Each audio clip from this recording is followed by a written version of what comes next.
You ever catch yourself like doom scrolling the market news like it's some kind of disaster Oh, movie? yeah, I know exactly what you mean. And you see all those headlines, warning of downturns and recessions, and Oh, yeah, for sure. it's like, are my investments safe? Should I be doing something different right now? Yeah, that fear is very real for a lot of people. And we're going to dig into that today. Absolutely. So we've been going through this really interesting article from the Smart Investor. It's called "The Stock Market: Why Corrections and Crashes Are Opportunities, Not Threats." So that's what we're going to deep dive into today. Sounds good. And basically, we want to understand what they're talking about. We're going to pull up the key points, Yeah. look at the historical data they use, and hopefully by the end of this, we'll all feel a little bit better about those times when the market, maybe takes a bit of a dip. Yeah. And, the article makes this really interesting point right off the bat. And it is that a lot of times the fear isn't really coming from the market itself. It's coming from like all of the noise around the market, Yeah, all the narratives and the headlines and stuff. Exactly. Yeah. So as we go through all this stuff, as a listener, think about that for a second for yourself. When you see that market going down, like, what's your gut reaction?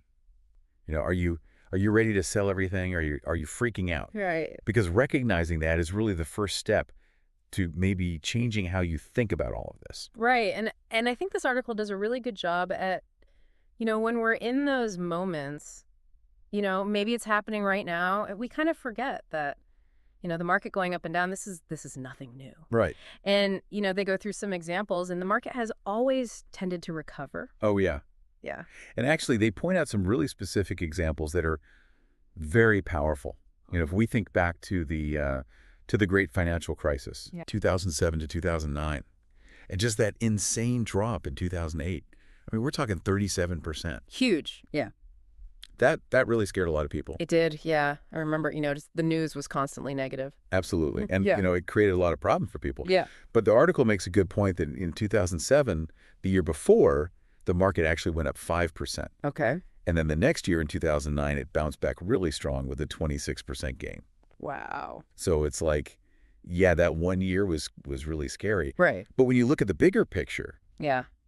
the market came back. Right. And it wasn't just that time either, right? They Right. also talk about the 1987 crash. Right. I wasn't really, I wasn't following the market super closely back then, Okay. but I've heard it described as the biggest single day drop, like percentage-wise in history. It was a really dramatic day. Wow. But here's the thing, and this is the part that's really interesting, even with that huge drop, that one day the market still actually finished the year up 5%. Wow. So it really shows you that a crash or a really bad day doesn't necessarily mean that the whole year is going to be bad. Right, exactly. And they even have a more recent example with the 2020 pandemic crash. Oh, right. Yeah, that came out of nowhere. Oh, yeah, that was the fastest bear market that we've ever seen. But then by the end of the year, the market was already up 18%. Oh. Yeah, it just shows you how fast things can change. So the financial crisis of '08, the '87 crash, the pandemic crash, are we seeing a pattern here? What's the takeaway? Yeah, I think the big takeaway is that the market moves in cycles, right? Yeah.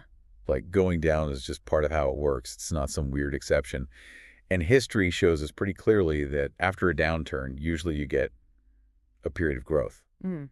So we shouldn't get so focused on the bad news that we miss the bigger picture. Okay. I like that. So another thing the article talks about, and I think we've all done this, is that we all try to time the market, we want to buy at the very bottom. Exactly. But how realistic is that? Yeah. Yeah, they get into that. It's like, how are you supposed to know when the absolute bottom is? It's basically impossible to predict that kind of stuff. Right. And they have some good examples to illustrate this. Like in 2022, remember everyone was saying that we were heading into this like long and brutal recession. Oh, yeah. But the market actually hit its lowest point in October of that year, and then it started going back up. Wow. So if you were waiting for it to drop even further, Right. you missed out on some gains. You missed the boat. And the same thing happened in March of 2020. Like during that crash, hardly anyone thought that was the bottom. Right. But and the market recovered really strong, and those low prices, they never came back. Yeah. So if you're sitting there waiting for the perfect moment to buy, you might just end up missing the whole thing. Right. And that leads into the next point they make, which I love. It's so simple. They say, buy the whole dip. Yeah. Which basically means just keep investing consistently through the ups and the downs. Yeah. And there's a lot of good reasons to do that. Like when you're investing consistently, you're kind of automatically doing this thing called dollar cost averaging, which means that when prices are low, you're buying more shares. Okay. And then when the prices go back up, all those shares that you bought at the lower price, well, they help your returns even more. That makes sense. Yeah. Yes, so you're not trying to outsmart the market or anything. You're just being consistent and building your portfolio over time. And another thing to remember is that when the market goes down, a lot of the weaker companies, they kind of get shaken out. Yeah. So the stronger companies have more space to grow during the recovery.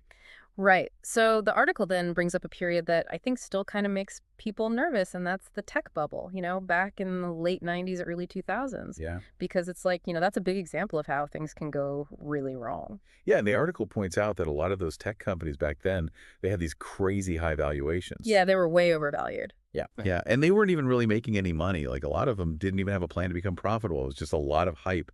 And then when the bubble burst, it was really bad for a lot of investors. Right. But the article's point is that it's not about just buying anything that's gone down in price. Right.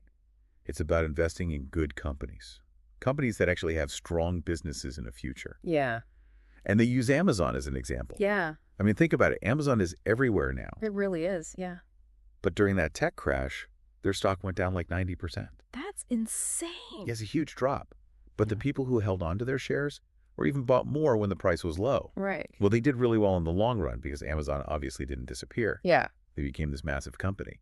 So the point is that market corrections can create these amazing opportunities to buy great companies at a discount, but you have to have a long-term mindset and you have to believe in the company's fundamentals. So it's not just like blindly buying a stock because it's cheap. It's about actually doing your research and understanding the company. Exactly. And the article brings up something else that's really important that might seem a little counterintuitive when we're talking about market timing. Okay. And it's this idea of focusing on your income and expenses more than trying to predict the market. So how does my personal income affect how I can, take advantage of opportunities in the market? Well, they basically say that the most important thing for long-term success isn't being able to guess when the market's going to go up or down. Yeah.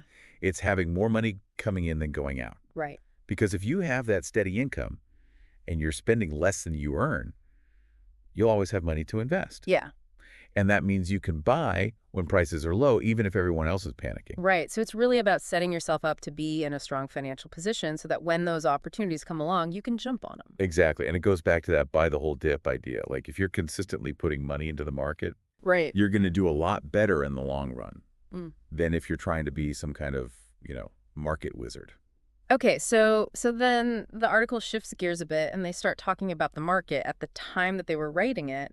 And they actually point out some specific areas that they thought looked like good opportunities. Yeah, they mentioned a few companies, specifically like Tesla, Palantir, and Coinbase. Okay.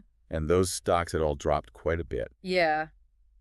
So the article suggests that if you believe in those companies, long term, Right. those lower prices might be a good chance to buy in. Right. And then they also talk about big tech and especially NVIDIA. Right, which makes sense with everything going on with AI right now. Yeah. Yeah. And what's really interesting is that they even give you this specific number about NVIDIA. They say that their forward price to earnings ratio was in the low 20s. Okay. And they say that they're expecting strong growth. So they're basically saying that even though NVIDIA has already gone up a lot, Right. it still might be a good investment because of, how much potential they have. Okay, so even in an area like tech that's already seen so much growth, there could still be really good opportunities if you're willing to look for them. Exactly. And it goes back to not just following the headlines, but actually looking at the companies and understanding their businesses and their potential. Right. So when we look back at this whole deep dive into the stock market, Right. why corrections and crashes are opportunities, not threats, it seems like the big idea is that we need to change how we think about these downturns. Right. It's about changing our perspective. Yeah. Like instead of seeing a downturn as the end of the world, we should see it as a chance to buy things at a discount. Yeah, and to actually make the most of those chances, we need to have a good plan, a long-term strategy. Yeah, absolutely. And we need to stick to it even when things get a little scary. Right, because history shows us that the people who stay calm and keep investing, they tend to do really well over time. Exactly. So the next time you're scrolling through the news and you see those headlines screaming about a crash, maybe instead of thinking, oh no, how do I avoid losing money? Right. Maybe you should be asking yourself, okay, where are the opportunities in this?